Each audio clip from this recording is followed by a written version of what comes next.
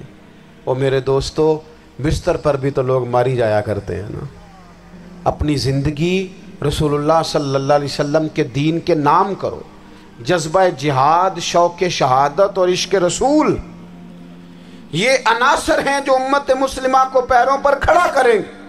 2 minute کے لیے سوچو، امت